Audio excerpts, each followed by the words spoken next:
What I'm going to cover today is about taking yourself for granted.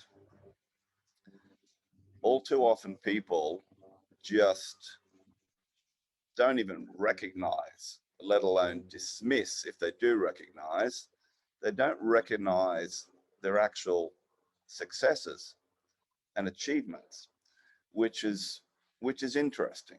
Let's get one thing straight. You have all had many successes in your life. You just, in reality, don't recognize them. And it's time you did. Now, I'll give you an example. Now, when I mentor my clients one to one, in the first session, I do this exercise with them.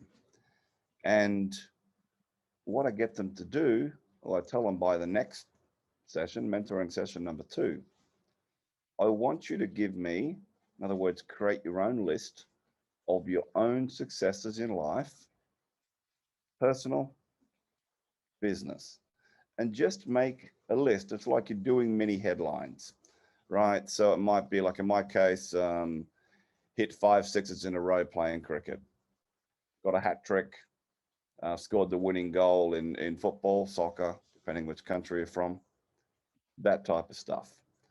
And then business successes. So just make the list. Don't stop. Challenge this freaking thing up here in your head, that brain of yours, to remember, recall the things that are actually a success. Some are huge, some are minimal. Now, I've had certain people, when I see their lists, I mean, and these are huge successes, you know, getting off alcohol, getting over frickin' a meth addiction, gambling addiction, divorces, you name it, because ultimately there is a success from all of those. And so I want you to start really thinking about the successes on a bigger level, because you'll be quite astonished when you really sort of probe yourself, and probe yourself like a proctologist without lube, that sort of probing, to really dig back to your childhood, to as long as you can remember, what you might deem a success, and just make that list.